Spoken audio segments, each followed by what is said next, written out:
empezar leyéndoles la siguiente ilustración. Una vez Satanás iba a vender todas sus herramientas de trabajo. Cuando llegó el día de la venta, había una exhibición de todas esas herramientas para que todo el mundo fuese y las inspeccionase a su gusto. Cada herramienta tenía su precio. Imagínense lo que había en ese taller, todo tipo de implementos de trabajo. El odio, la envidia, la duda, la mentira, el orgullo y muchas otras más. Pero en un lugar separada de las otras herramientas, estaba una que parecía de poco uso, pero su precio era sumamente alto. Uno de los compradores preguntó, ¿y cuál es el nombre de esa herramienta? Oh, dijo el maligno, esa es el desaliento.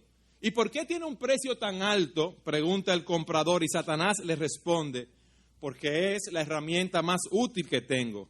Con ella puedo abrir y entrar al corazón de una persona cuando no puedo llegar cerca de ella con ninguna otra herramienta. Y luego que estoy adentro, puedo hacer que haga lo que yo quiero. Es una herramienta que utilizo constantemente con todas las personas porque pocos saben que la herramienta del desaliento me pertenece. El precio de la herramienta era tan alto que el maligno nunca la vendió y todavía sigue siendo una de sus armas más poderosas y él las usa con las personas hoy en día. Fin de la cita. El diccionario define el desaliento como el decaimiento del ánimo o de las fuerzas de una persona.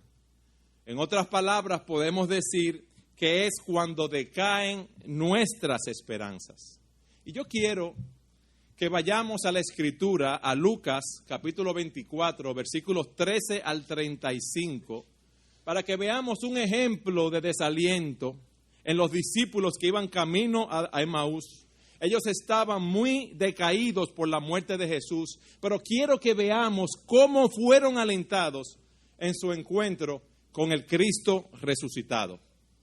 Lucas, capítulo 24, versículos 13 al 35. Dice así la palabra de Dios. Y he aquí, 2 de ellos iban el mismo día a una aldea llamada Emaús, que estaba a 60 estadios de Jerusalén. E iban hablando entre sí de todas aquellas cosas que habían acontecido. Sucedió que mientras hablaban y discutían entre sí, Jesús mismo se acercó y caminaba con ellos. Mas los ojos de ellos estaban velados para que no le conociesen, y les dijo, ¿qué pláticas son estas que tenéis entre vosotros mientras camináis? ¿Y por qué estáis tristes? Respondiendo uno de ellos, que se llamaba Cleofas, le dijo, ¿eres tú el único forastero en Jerusalén que no ha sabido las cosas que en ella han acontecido en estos días? Entonces él les dijo, ¿qué cosas? Y ellos le dijeron, de Jesús Nazareno, que fue varón profeta, poderoso en obra y en palabra delante de Dios y de todo el pueblo, y cómo le entregaron los principales sacerdotes y nuestros gobernantes a sentencia de muerte y le crucificaron. Pero nosotros esperábamos que Él era el que había de redimir a Israel. Y ahora, además de todo esto, hoy es ya el 3er día que esto ha acontecido. Aunque también nos ha asombrado unas mujeres de entre nosotros, las que antes del día fueron al sepulcro y como no hallaron su cuerpo, vinieron diciendo que también habían visto visión de ángeles quienes dijeron que Él vive. Y fueron algunos de los nuestros al sepulcro y hallaron así como las mujeres habían dicho, pero a Él no lo vieron. Entonces Él les dijo, oh insensatos y tardos de corazón para creer todo lo que los profetas han dicho. ¿No era necesario que el Cristo padeciese estas cosas y que entrara en su gloria? Y comenzando desde Moisés y siguiendo por todos los profetas, les declaraba en todas las Escrituras lo que de Él decían. Llegaron a la aldea donde iban y Él hizo como que iba más lejos. Mas ellos le obligaron a quedarse diciéndote, quédate con nosotros, porque se hace tarde y el día ya ha declinado. Entró pues a quedarse con ellos y aconteció que estando sentado con ellos a la mesa, tomó el pan y lo bendijo, lo partió y les dio. Entonces les fueron abiertos los ojos y les reconocieron. mas él se desapareció de su vista. Y se decían el uno al otro: ¿no ardía en nuestro corazón en nosotros mientras nos hablaba en el camino y cuando nos abría las Escrituras? Y levantándose en la misma hora, volvieron a Jerusalén y hallaron a los 11 reunidos y a los que estaban con ellos, que decían: ha resucitado el Señor verdaderamente y ha aparecido a Simón. Entonces ellos contaban las cosas que les habían acontecido en el camino y cómo le habían reconocido al partir el pan. Quizás tú estás aquí hoy, en este día, como estaban los discípulos en ese momento. Tu ánimo decaído, sin fuerzas, sin esperanzas. Yo quiero que estudiemos esta narración, este texto de las Escrituras, para que veamos cómo Dios, así como tornó el desaliento de esos hombres en esperanza, puede tornar el tuyo, si hacemos lo que ellos hicieron. Lo primero que vamos a ver, para aquellos que apuntan y llevan notas, es el encuentro del Señor Jesucristo con esos discípulos. Dicen que ellos iban ese día a una aldea llamada Emmaús, que estaba a 60 estadios. Estaban caminando de Jerusalén a Emmaús, que era una distancia aproximada de 11 a 12 kilómetros. E iban hablando entre sí de lo que había sucedido. La crucifixión de Cristo, el informe de las mujeres que habían ido al sepulcro y lo habían encontrado vacío, del mensaje que habían recibido de los ángeles, quienes aseguraron que Cristo estaba vivo y que había resucitado. Y ellos van caminando y de repente, mientras van hablando y discutiendo de estas cosas, una persona se le acerca y empieza a caminar con ellos. Era el Señor Jesucristo y ellos no lo reconocieron. No sabemos por qué Dios impidió que los reconocieran. Pero en ese encuentro, Cristo les pregunta: ¿qué pláticas son estas que tenéis entre vosotros mientras camináis y por qué estáis tristes? Él no le hace esta pregunta porque le faltase conocimiento, sino para despertar el interés de los discípulos y entonces explicarles lo que ellos necesitaban saber. A esa pregunta, los dos discípulos le responden al Señor. El que se llamaba Cleofas le dijo: ¿eres tú el único forastero en Jerusalén que no ha sabido las cosas que en ella han acontecido en estos días? Y el Señor le pregunta: ¿qué cosas? Él lo hace para darle a ellos la oportunidad de desahogarse y que le digan lo que está pasando. Ellos empiezan diciéndole: de Jesús Nazareno, varón profeta, poderoso en obras y en palabras delante de Dios y todo el pueblo. Ellos creen que este forastero está desinformado y proceden a explicarle todo lo que había sucedido. Empiezan a hablarle de Jesús Nazareno. Ellos entendían que Jesús era un Cristo. Ellos lo habían oído enseñando, lo habían visto realizar milagros, sanando enfermos, resucitando muertos. Cuando el Señor resucitó al hijo de la viuda de Naín, todos estaban glorificando su nombre y decían: un gran profeta se ha levantado entre nosotros y Dios ha visitado a su pueblo.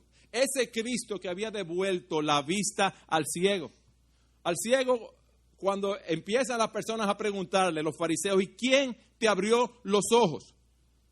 ¿Quién fue? Él dijo: yo no sé, pero yo sé que es un profeta. Ese hombre que conocía la vida de la mujer samaritana, cuando le dice que había tenido 5 maridos y el que ahora tenía no era su marido. ¿Qué dijo la mujer samaritana?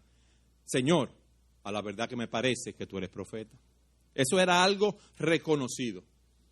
También le dicen que él fue entregado por los principales sacerdotes y los gobernantes a sentencia de muerte. Ellos sabían que aunque los romanos, quienes gobernaban, habían sido el instrumento para crucificar al Señor, detrás de todo esto estaban los sacerdotes y los gobernantes judíos. Ellos eran quienes tenían la carga, la culpa mayor en esa situación. Y miren lo que le dice entonces, versículo 21. Pero nosotros esperábamos que Él era el que había de redimir a Israel. Nosotros esperábamos tiempo pasado que Él nos iba a liberar políticamente, que Él nos iba a liberar espiritualmente. Pero ahora mismo ya no está. Ya nuestra esperanza ha desaparecido, se ha extinguido. Y ya hoy es el tercer día que todo esto ha acontecido. ¿Y ustedes saben por qué le dice que es el tercer día? Porque ellos no lo habían visto resucitar. Es como si ellos estuvieran diciendo, después que Cristo fue crucificado, nosotros teníamos la esperanza que Él iba a intervenir, que Él iba a resucitar, que nosotros íbamos a ser liberados. Pero eso no ocurrió ni el primer día, eso no ocurrió ni el segundo día. Y hoy es el tercer día y nada ha ocurrido. Y entonces ellos le hablan en ese contexto del asombro que tienen por los testimonios de la resurrección. También nos han asombrado unas mujeres de entre nosotros, los que antes del día fueron al sepulcro y como no hallaron su cuerpo, vinieron diciendo que también habían visto visión de ángeles, quienes dijeron que Él vive. Y algunos de los nuestros continúan diciendo, fueron al sepulcro y hallaron así como las mujeres habían dicho, pero a Él no lo vieron. Ya no hay esperanza para nosotros, como quizás tú estás aquí en este día sin esperanza por una situación específica que estás pasando en tu vida. ¿Qué hemos visto hasta aquí? Para los que llevan apuntes, el encuentro del Señor Jesucristo con esos discípulos, la pregunta que les hace a ellos, la respuesta que le dan. No tienen esperanza. Pensamos que Él liberaría tiempo pasado a Israel, pero no es así. Porque hoy es el tercer día y no sabemos qué ha sido de Él. Ante esta situación, vemos de los versículos 25 al 27 la reprensión que el Señor Jesucristo les da a ellos. Oh insensatos, le dice, oh personas carentes de entendimiento y tardos de corazón, lentos para creer todo lo que los profetas le han dicho. Y procede en los versículos 26 y 27 a hacer un recuento de lo que las Escrituras decían. ¿No era necesario que el Cristo padeciera estas cosas y que entrara en su gloria? ¿No era necesario que el Cristo padeciera estas cosas y entrara en su gloria? ¿Ustedes saben cuál es el problema de ellos? ¿Y cuál es el problema de nosotros hoy en día? Que solo vemos la gloria y la victoria del Mesías. Y no vemos que el camino para alcanzar esas bendiciones es a través del sufrimiento. Nosotros queremos todo lo bueno. Ay, yo soy cristiano, qué bueno. El Señor me salvó, el Señor me rescató, qué bueno. Pero aquí hay un ejemplo que ese camino no fue un camino de rosas. No era necesario que Cristo padeciera estas cosas y entrara en su gloria. Esa gloria iba a venir a través del sufrimiento. Pero ¿qué pasa con los discípulos, al igual que nosotros? Que estaban concentrados en cierta parte de la Escritura, pero no en su totalidad. Ellos estaban tomando como bueno y válido ciertas enseñanzas bíblicas, pero dice el texto que era necesario que Cristo padeciese esas cosas. Ellos tenían que entender que Dios, pudiendo hacerlo porque es todopoderoso, porque es soberano, porque no hay quien pueda detener su mano y decirle qué hace, no había intervenido para librar a Jesucristo de la muerte. ¿Y qué estaban esperando ellos?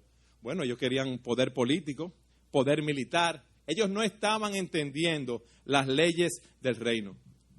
Y por eso dicen las Escrituras, y comenzando desde Moisés y siguiendo por todos los profetas, les declaraba todas las Escrituras, en todas las Escrituras, lo que de él decían. Jesús le habla en ese momento de la autoridad de la palabra de Dios. Les habla del peligro de aplicar la palabra de Dios de una manera selectiva. Él les habla lo que las Escrituras decían de él, de Génesis en adelante. Sigue por todos los profetas. Cristo era la realidad que simbolizaban todos los sacrificios establecidos en la ley de Moisés. Él verdaderamente era el libertador, el verdadero rey que los jueces y todas las Escrituras prefiguraban en el Antiguo Testamento. Él era el Hijo de Dios, Él era el Mesías. Él sabía que el Antiguo Testamento daba testimonio de Él.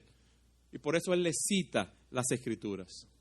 Yo no sé si ustedes son como yo. Cuando yo veo eso, de Génesis en adelante, que Él le cita las Escrituras, ¿y qué pasajes les habrá citado?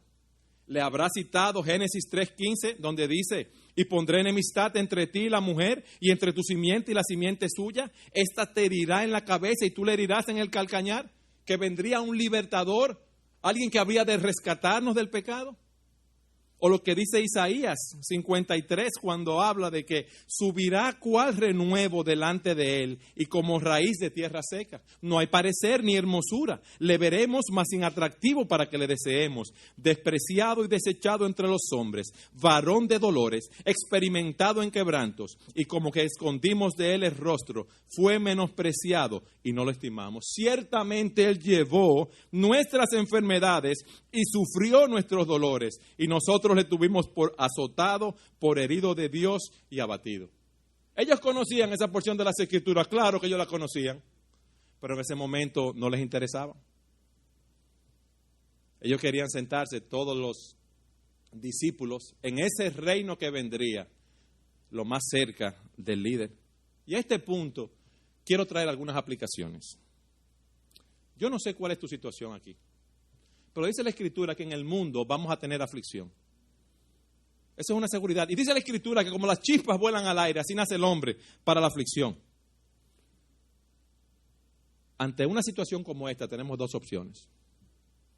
O hacemos lo que a nosotros nos parece, o hacemos lo que nos dice Dios en su palabra. Aquí dice que era necesario, y por eso enfatizo tanto, que Jesucristo pasara por todas esas cosas, porque el término necesario nos habla del propósito soberano de Dios. Y Lucas quiere que sepamos que el Dios Todopoderoso está en control de la historia, moviendo todas las cosas conforme al propósito soberano. Aún el crimen que cometieron los judíos contra nuestro Señor Jesucristo estaba decretado por Dios. Es necesario, dice Lucas en el 24:7, que el Hijo del Hombre sea entregado en manos de pecadores y que sea crucificado y que resucite al tercer día. En Hechos 2:23 dice, a este entregado por el determinado consejo y anticipado conocimiento de Dios, prendisteis y matasteis por manos de inicuos. Entregado por el plan predeterminado y el previo conocimiento de Dios. La muerte de Cristo no fue un accidente, fue el cumplimiento del plan de Dios. En Hechos 4:27 dice, porque verdaderamente se unieron en esta ciudad contra tu santo Hijo Jesús, a quien ungiste Herodes y Poncio Pilato con los gentiles y el pueblo de Israel, para hacer cuanto tu mano y tu consejo habían antes determinado que sucediera. Y esta verdad, que es necesario que esas cosas pasaran en la vida del Señor, debe llenarnos de consuelo en medio de la aflicción. Nada ni nadie, óyeme bien hermano, óyeme bien hermana, nada ni nadie puede impedir que la voluntad soberana de Dios sea llevada a cabo en nuestras vidas. Nuestro Dios va a triunfar. Efesios 1:11 dice, en Él asimismo tuvimos herencia, habiendo sido predestinados conforme al propósito del que hace todas las cosas, ¿cómo? Conforme al designio de su voluntad. ¿Qué nos enseña eso? Que Dios es soberano, que Él tiene control de todas las cosas. Si yo no sé qué está sucediendo en tu vida, quizás tú piensas que estás viviendo en el caos en este momento. Yo solo quiero darte una verdad. Nuestro Dios reina. Nuestro Dios está en control de todas las cosas. El propósito que Él tiene al momento de que te llamó a salvación no puede frustrarse. No importa lo que haga el maligno, no importa lo que pretenda hacer, no importa lo que los hombres nos quieran hacer, nada ni nadie puede tocarnos si Dios no lo permite. Dice el Salmo 103:19, Jehová estableció en los cielos su trono y su reino domina sobre todo. Y en Daniel 4:35 dice, todos los habitantes de la tierra son considerados como nada, y Él hace según su voluntad en el ejército del cielo y en los habitantes de la tierra, según su voluntad, no conforme a la tuya o a la mía. Y no hay quien detenga su mano y le diga qué haces. No lo hay, eso no existe. Era necesario que Cristo padeciese esas cosas. Esa situación que tú estás pasando, Dios la está enviando con un propósito específico. Es necesario que tú pases por ella.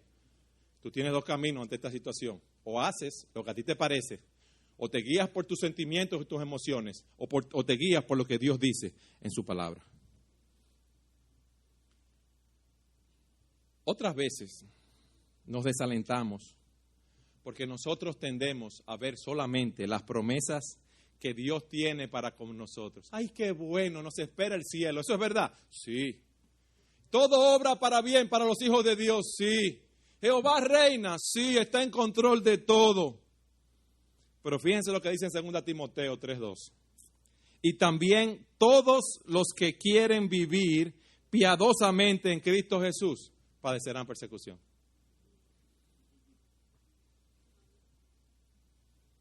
¿Qué dice aquí el texto? Que quienes obedecen a Dios, quienes han entregado su vida a Jesucristo, quienes quieren vivir para Él, serán perseguidos. Entonces, no te sorprendas cuando las personas te malentiendan, cuando las personas te critican, cuando las personas quieran hacerte daño por tu fe, por la manera como tú vives. Si tú vives piadosamente, tú vas a padecer persecución. Muchas veces vienen situaciones a nuestras vidas que son disciplinas de parte de Dios, como dice Hebreos.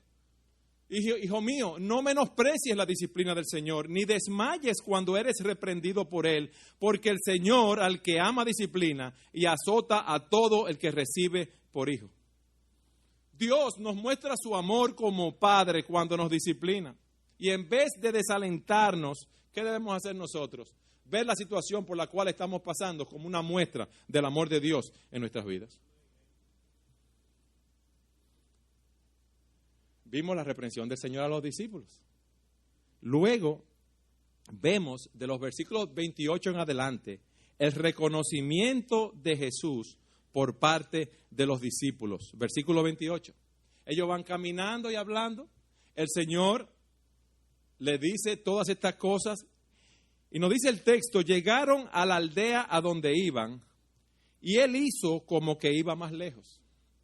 Mas ellos le obligaron a quedarse diciendo, quédate con nosotros porque se hace tarde y el día ya ha declinado.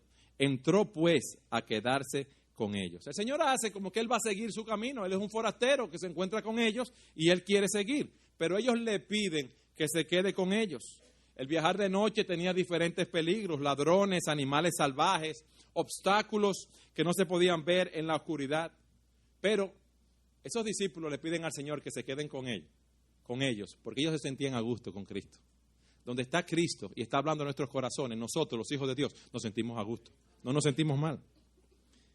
Y ellos le conceden al Señor el honor de cumplir con los deberes de un anfitrión, aunque él no era el dueño de la casa, ellos le conceden esto. Versículo 30, y aconteció que estando sentado con ellos a la mesa, tomó el pan y lo bendijo, lo partió y les dio. Entonces les fueron abiertos los ojos y les reconocieron. No sabemos cómo los reconocieron en el momento de partir el pan. No sabemos si vieron las marcas en las manos del Señor o lo que sucedió. Lo cierto fue que sus ojos fueron abiertos y los reconocieron. Sus ojos, sus oídos, su entendimiento. Cristo abrió los ojos espirituales de esos hombres en medio de esa situación para que los reconocieran. Él abrió sus ojos para que pudiesen entender cosas que no entendían en ese momento. En ese momento el Señor rompió la ceguera espiritual para que ellos percibieran, se dieran cuenta de quién era que estaba a su lado en ese momento, el Cristo resucitado. ¿Y qué nos enseña esta porción? Muchas veces el Señor cierra nuestros ojos para que no podamos ver la verdad, porque tiene una lección más profunda que enseñarnos. Vamos a pensar, vamos atrás. El Señor había hecho multitud de milagros en presencia de estos hombres. Sí. Había levantado muertos, sí. Sanado ciegos, paralíticos, enfermos, había alimentado multitudes, sí. Y se había dicho que iba a resucitar, ¿por qué ellos no le creyeron? El Señor cegó su entendimiento. ¿Por qué cuando el Señor hizo las alusiones a la cruz, ellos no lo entendieron? Porque el Señor había cegado su entendimiento. Él quería que pasaran por el desaliento y la desesperanza para luego tener la luz de la resurrección. Y lo mismo pasa en nuestras vidas. Llega un problema, llega una situación, empezamos a orar al Señor y esperamos que en los próximos 10 minutos ya la situación se va a resolver. Pero no es así. El Señor no la resuelve. Es más, es peor a veces. A veces después que oramos y clamamos al Señor y nos dedicamos a ayunar, nos sentimos más solos y más abandonados por Dios. Pero luego Él viene en su gracia y se manifiesta de una manera muy especial, como se manifestó a estos discípulos. Él abre sus ojos, dice el texto, y después desaparece de su vista. Y miren lo que dice el versículo 32. Quiero que lo busquen conmigo. Lucas 24, 32.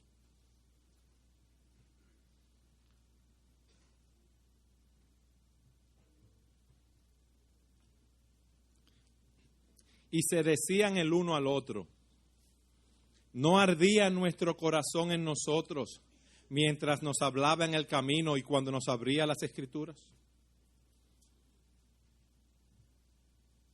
Los corazones de estos hombres estaban como en fuego, es lo que está diciendo, estaba ardiendo. ¿Por qué? Porque fueron convencidos de la verdad de la resurrección.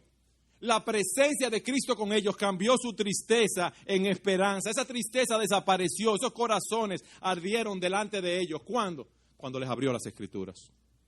Estaban en combustión, se estaban quemando cuando Cristo le hablaba en el camino. Y esa es una de las marcas de una verdadera conversión. Esa es una de las marcas de que un corazón es cambiado por Jesucristo. Ese corazón frío, ese corazón de piedra que tienen las personas, los hombres, o que teníamos nosotros antes de conocer a Cristo, es cambiado para poder entender las cosas celestiales, para poder entender verdades que antes eran irrelevantes para nosotros, ahora tienen un gran significado. Pero fíjate lo que pasa. Yo dije ahorita que todos nosotros vamos a pasar por aflicción, sí. Que Cristo está en control de todas las cosas, sí. Todas las cosas obran para nuestro bien conforme al plan divino, sí. Ahora, ¿cuándo fue que sus corazones ardían? Yo te lo pregunto a ti ahora. ¿Cuándo fue que el corazón de ellos empezó a arder? ¿Cuando siguieron entristeciéndose por el poder político que habían perdido? ¿O por el poder económico que habían perdido? ¿O que ellos entendían que había perdido? ¿Cuándo? Cuando Cristo les citó la palabra de Dios, mis hermanos. ¿Ustedes por qué? Porque esa palabra es viva y eficaz y más cortante que toda espada de dos filos y penetra hasta partir el alma y el espíritu, las coyunturas y los tuétanos, y diciendo los pensamientos, las intenciones del corazón. Yo no sé cuál es tu situación, pero yo te digo una cosa.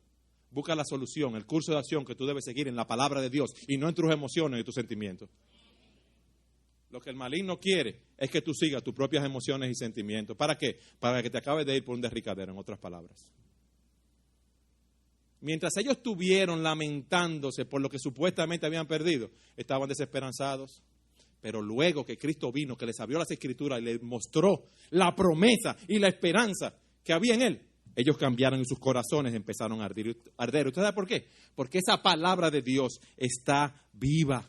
Y nosotros somos renacidos, dice Primera de Pedro 1:23, no de simiente corruptible, sino de incorruptible, por la palabra de Dios que vive y permanece para siempre. Una palabra viva. Y dice que es efectiva, poderosa, una palabra energizante en todos sus efectos. Nada ni nadie puede escapar de esa palabra viva y activa.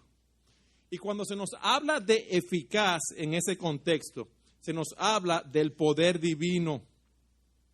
El poder de Dios para hacer todas las cosas. Esa palabra cumple el propósito por el cual es enviada.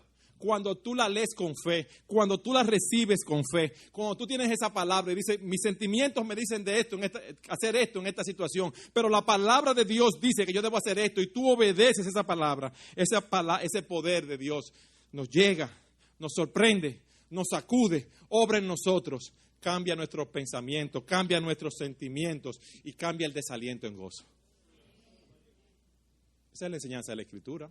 Yo no me lo estoy inventando. Algo sucede, algo sobrenatural cuando la leemos, cuando lo oímos, penetra. Hermano, hermana, penetra hasta lo más profundo de nuestro ser y cumple el propósito para el cual Dios la está enviando. Y eso fue lo que le sucedió a esos discípulos. Yo te pregunto, ¿cómo está tu corazón en este día? ¿Está endurecido por el pecado? ¿Está endurecido por la autolástima? ¿Y por qué me sucede esto a mí? Y esto no puede ser, y estás navegando en tus sentimientos y tus emociones ahí. O tú has ido a la fuente de la palabra de Dios y esa palabra ha transformado tu corazón de manera que hoy arde cuando tú lees esas verdades que están expresadas allí. ¿Qué tanto arde tu corazón por Dios y por su causa? ¿Qué tanto arde tu corazón al meditar en la palabra de Dios? Mira, no es teniendo un programa de lectura de la Biblia y leyendo 2 minutos en la mañana, 2 versículos y 2 en la noche, que tu corazón va a arder. No es así, ¿no? Es pasando tiempo en la presencia de Dios. Es teniendo una comunión real con Jesucristo. Es siendo consumido por Él, por su amor, por su obra, por lo que Él quiere hacer con nosotros en nuestra vida. Esa es la manera de hacer que nuestros corazones ardan. Y ese es el compromiso que tú debes hacer en este día. Ante un problema, hay 2 opciones. O yo me enfoco en lo que me está pasando y me quedo con los ojos mirando lo que pasa en esta tierra. O yo miro hacia arriba la obra que Dios quiere realizar en mi vida. ¿Qué tú estás haciendo?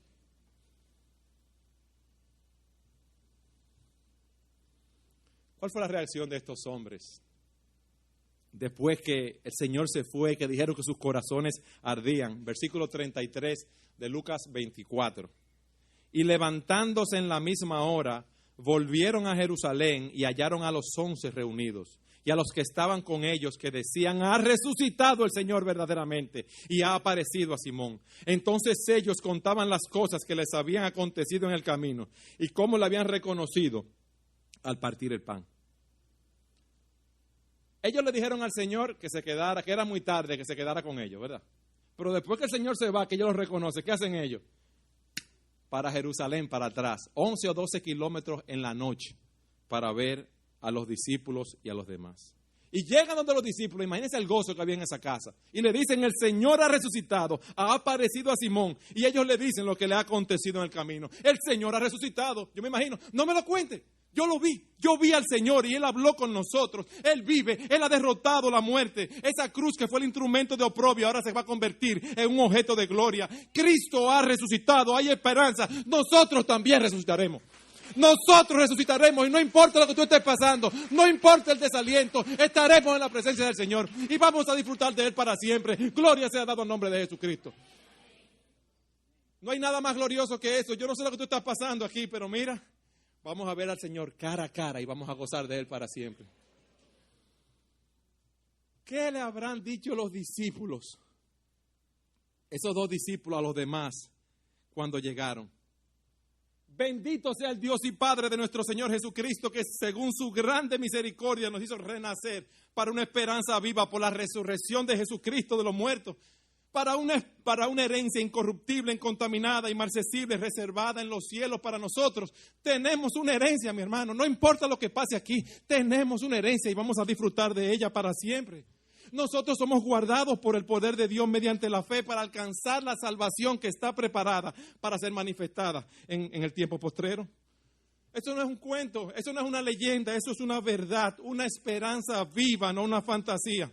Una esperanza basada en la roca inconmovible de los siglos, quien es Jesucristo, quien ha resucitado, quien ha ascendido a los cielos, quien vive y reina por los siglos de los siglos, y nosotros reinaremos con Él.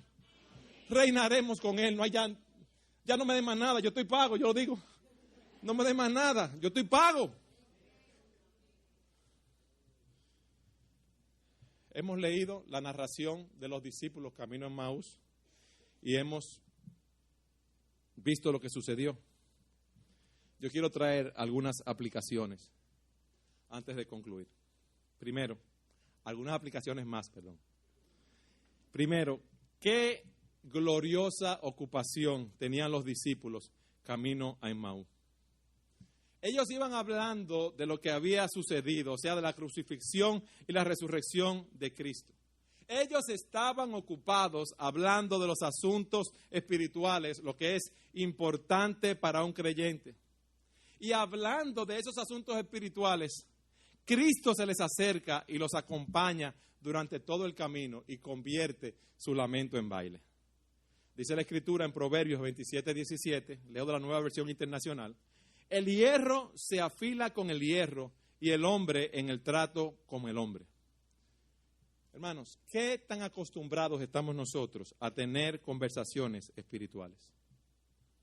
¿Qué tanto hablamos nosotros del Señor? Piensa, tú lo sabes. Te encuentras con un hermano. Hermano, ¿cómo estás? Bien. ¿Cómo está el negocio? Entonces dime, ¿quién tú crees que va a ganar la campaña electoral?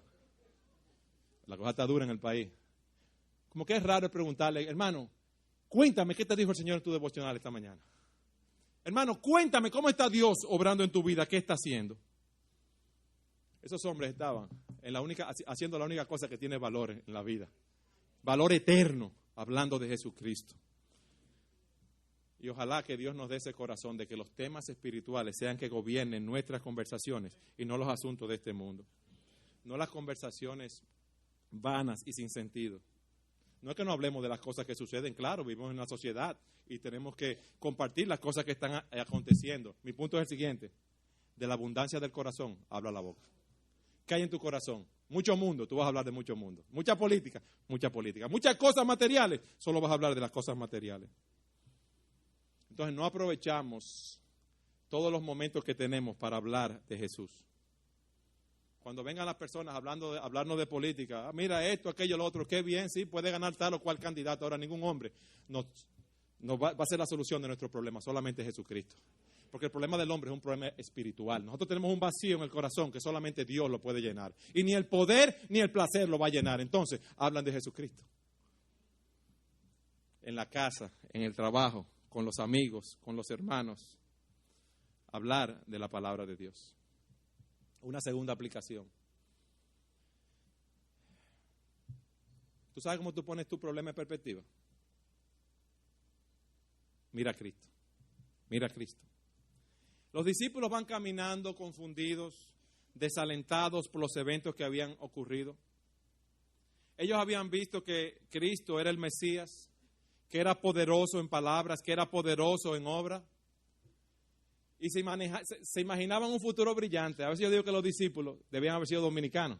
Porque a nosotros nos gusta el poder y está pegado con fulano y pegado allí con fulano. Y fulano es candidato, pero ese es mi hermano. Eso es lo de uno siempre. Y parece como que estábamos en lo mismo. Y ahora de repente, después que invirtieron en esa campaña, vamos a decirlo así, sin ser ligeros, todo estaba en ruina. Habían invertido 3 años de su vida, sus esperanzas se habían esfumado. Cristo había sido quitado de sus vidas, había sido crucificado. Todos los demás discípulos se habían dispersado, había pánico. Ellos estaban en depresión, en tristeza, en desánimo. ¿Y por qué? Porque solamente estaban viendo lo que estaba ocurriendo aquí en la tierra, como hablábamos. No estaban mirando atrás. No estaban mirando las enseñanzas que Cristo les había dado. La única realidad que ellos veían era el presente. Y el presente los angustiaba. Ellos no escudriñaron las Escrituras para ver las bendiciones futuras que los estaban esperando. ¿Por qué?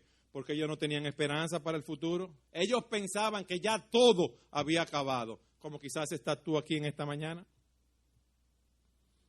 Quizás tú te sientes como los discípulos camino a Emmaús. El mundo a tu alrededor se está cayendo.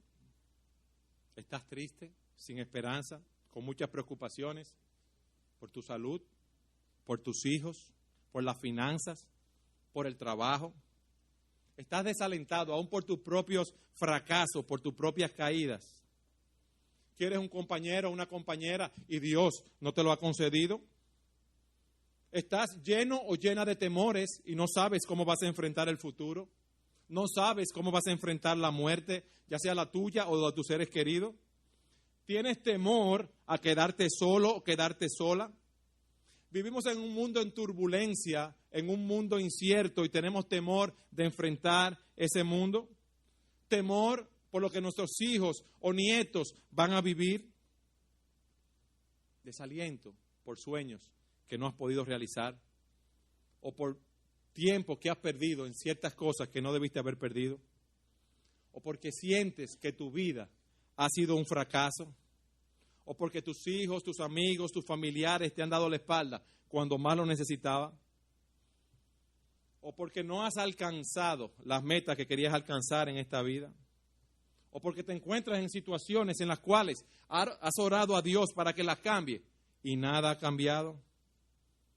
Es como dice un autor, hay momentos en los que nosotros creemos que Dios se especializa en dejar morir nuestros sueños. Y es verdad, Él se especializa en dejar morir nuestros sueños. ¿Tú sabes para qué? Para llevarlos a cabo de una manera milagrosa. Job perdió todo lo que tenía, su fortuna y su familia, pero fueron restaurados con creces. Abraham y Sara tuvieron un hijo cuando todo parecía imposible. Y cuando estos hombres van caminando, desanimados, desalentados, Cristo se le acerca a ellos. Y comenzando desde Moisés y siguiendo por todos los profetas, les declaraba en todas las escrituras lo que de él decían. ¿Y qué hizo Cristo cuando los llevó a ver las escrituras? Mi hermano, mi hermana, los estaba elevando de la situación presente que ellos estaban viendo y le estaba dando una perspectiva celestial de las cosas. Les estaba diciendo que la historia no era como ellos la estaban viendo, sino como Dios la había determinado. Y Él les permitió que vieran al Cristo resucitado. Y debemos aprender, mis amados, a salir de lo inmediato para contemplar nuestras acciones, nuestras perspectivas conforme al marco como Dios hace las cosas. Te digo algo. La vida, el mundo, no comienza y acaba contigo ni conmigo.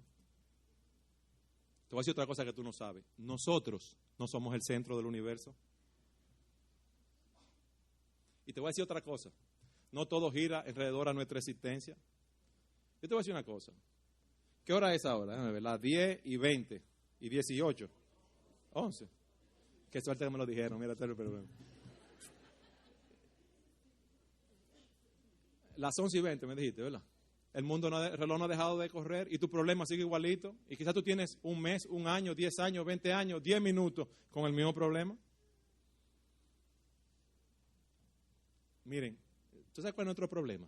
Que nuestra perspectiva de las cosas es limitada. Porque nuestras inversiones son temporales, nuestros compromisos son pasajeros. Y nosotros debemos ver nuestra situación, nosotros debemos ver la historia en medio de un pueblo que ha caminado con el Señor desde hace miles de años. Tú y yo no existimos en un vacío. Tú y yo somos uno entre muchos que ya hace miles de años empezaron su caminata hacia la ciudad celestial. Nosotros somos parte de una nación santa, apartada no para hacer nuestra voluntad, no para ser felices en esta tierra, sino para servir a los propósitos de Dios. Vosotros sois linaje escogido, real sacerdocio, nación santa, pueblo adquirido por Dios. ¿Para qué? ¿Para ser felices? No, para que anunciéis las virtudes de aquel que os llamó de las tinieblas a su luz admirable. Vosotros, dice Pedro, que en otro tiempo no erais pueblo, pero ahora sois el pueblo de Dios, que en otro tiempo no habíais alcanzado misericordia, pero ahora habéis alcanzado misericordia. Cuando nosotros entendemos que nuestras vidas y nuestros problemas son una parte muy pequeña en este universo, una parte muy pequeña en los planes de Dios, ¿sabes lo que pasa? Nuestro sentido de importancia disminuye. No somos indispensables, no somos el centro del universo. El mundo no va a dejar de girar por nosotros. Y no importa lo que estemos pasando, el privilegio más grande que podemos tener, ¿sabe cuál es? Poner nuestros dones en operación y vivir para la gloria de Dios. Dios nos ha concedido la gracia, óyeme bien, la gracia de participar en proyectos eternos. Porque antes de que nosotros fuésemos creados y que estuviésemos en este mundo, el Señor ya se estaba moviendo. Y después que nosotros desaparezcamos, Dios continuará su obra hacia adelante. Pero cuando ya no estemos aquí, vamos a estar en su presencia y vamos a disfrutar de Él para siempre.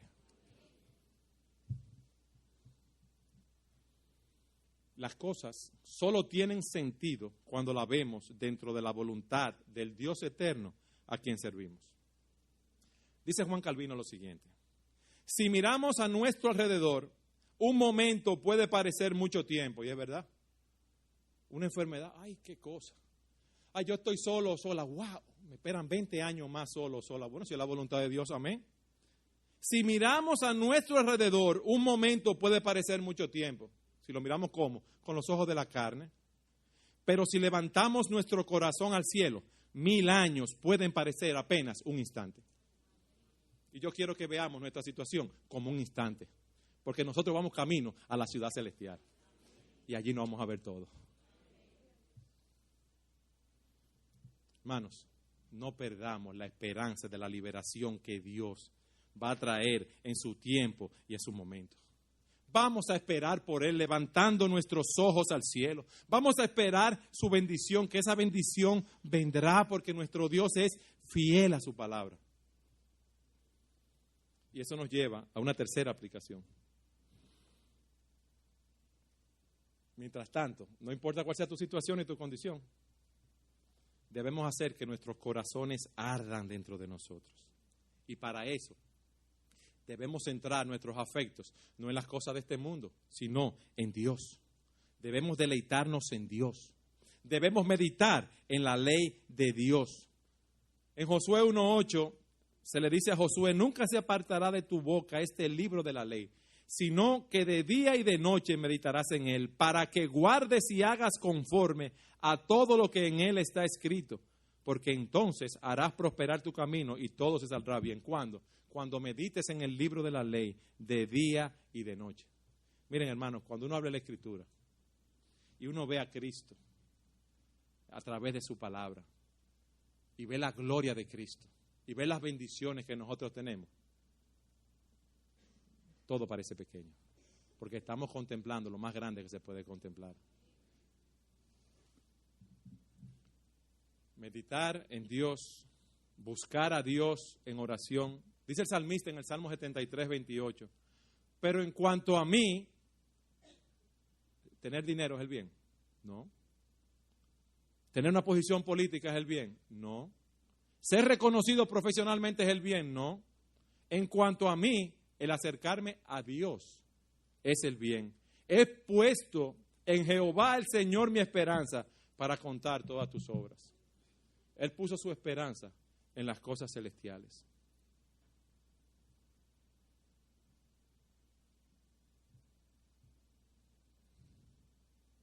¿Qué lugar ocupa Dios en tu vida? Yo he comprobado en mi propia vida, no sé en la de ustedes. Mientras más lejos estoy de Dios, más me afectan las cosas que me ocurran en este mundo y más grandes son los problemas. Pero cuando estoy pegado del Señor y me agarro de Él, todos los problemas me parecen chiquitos, chiquititicos así. Porque el Señor es demasiado grande. Y el estar cerca de Él es el bien. Por eso el salmista dice: a Jehová he puesto siempre delante de mí, porque está a mi diestra, no seré conmovido. Dice el salmista: Jehová guarda a todos los que le aman, mas destruirá a los impíos. Nosotros debemos, óigame bien, si queremos que nuestros corazones ardan, permanecer cerca de Cristo. Él es la vid, nosotros los pámpanos. Apartados de Él nada podemos hacer y debemos acercarnos a Él.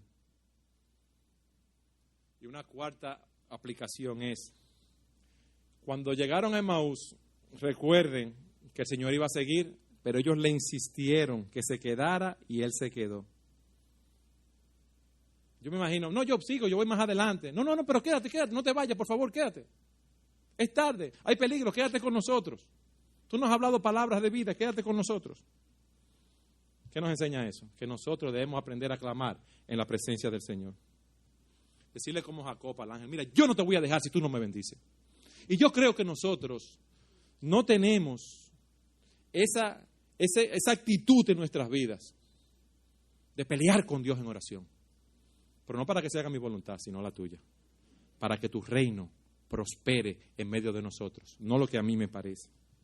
Es como la mujer cananea que tenía a su hija enferma: Señor, Hijo de David, ten misericordia de mí, mi hija es gravemente atormentada por un demonio. Jesús no le respondió. Los discípulos le ruegan: despídela, Señor, que está dando voces detrás de nosotros. Y el Señor le dice: no soy enviado sino a las ovejas perdidas de Israel. Y dice: entonces ella vino y se postró delante de él y le dijo: socórreme. Si hubiera sido tú o yo, ¿qué hubiéramos hecho? Bueno, pues ya le he clamado al Señor tantos días orando que me quite esta aflicción o que me resuelva esta situación. Bueno, ya, pues no la ha clamado, entonces no es la voluntad de Dios. No, ella siguió ahí, Señor, socórreme. Y él le dice, no está bien tomar el pan de los perrillos, de los hijos, y echarlo a los perrillos. Y ella le dijo, pero aún los perrillos comen de las migajas que caen de la mesa de sus amos. Entonces el Señor le dice, oh mujer, grande es tu fe, hágase contigo como quieres. Y su hija fue sanada desde aquella hora. Yo quiero que nosotros aprendamos a orar así. Que aprendamos a depender de Dios de esa manera. Como el ciego de Jericó. Él oye un ruido, está en el camino mendigando y oye un ruido. Y él pregunta a la multitud y le dijeron que pasaba Jesús Nazareno y él empieza a dar voces. Jesús, hijo de David, ten misericordia de mí. Y los que iban adelante le respondían, le pedían que se callase. Pero mientras le decían que se callase, él clamaba más, hijo de David, ten misericordia de mí. Entonces Jesús, deteniéndose, mandó a traerle a su presencia. Y cuando llegó le preguntó diciendo, ¿qué quieres que te haga? Y él le dijo que reciba la vista. Fíjense, le pidió algo específico. Él clamó y le pidió algo específico. Jesús le dijo, recíbela, tu fe te ha salvado. Ojalá que nosotros tengamos esa insistencia en la presencia del Señor. Agarrados de ese trono de gracia, de ese altar de misericordia, hágame bien. Porque no es un altar de castigo, es de misericordia, de bondad. Que nos agarremos de ahí a clamar a Él hasta que su voluntad sea hecha en los cielos y en la tierra. Y Señor, si de paso tú me ayudas a resolver mi situación, amén. Pero si no me la resuelve, aquí sigo agarrado frente a los tronos de tu altar. No voy a echar para atrás, ni para coger impulso, Señor, agarrado de ti en todo momento. Al principio decíamos que los discípulos camino a Emaús estaban desalentados. Pero Dios, en su gracia y en su misericordia, tornó ese desaliento en esperanza al ver al Salvador resucitado a través de la fe en su palabra. Hagamos lo mismo en ese día. Pongamos nuestros ojos en Cristo, tan lleno de gracia y amor, y vivamos para Él. Solo una vida, pronto pasará. Solo lo que es para Cristo es lo que ha de durar. Si nosotros vivimos con ese principio, esa verdad, esa realidad gobernándome, hermanos, este país explota. Porque aquí hay muchas personas desalentadas. Aquí hay muchas personas sin esperanza. Y nosotros tenemos al único que puede dar esperanza, nuestro Señor Jesucristo. Y nosotros debemos ser el mejor ejemplo, el mejor testimonio de la esperanza que hay en Cristo. Levantemos los ojos al cielo en este día y vivamos para Él. A Dios sea la gloria, mis hermanos.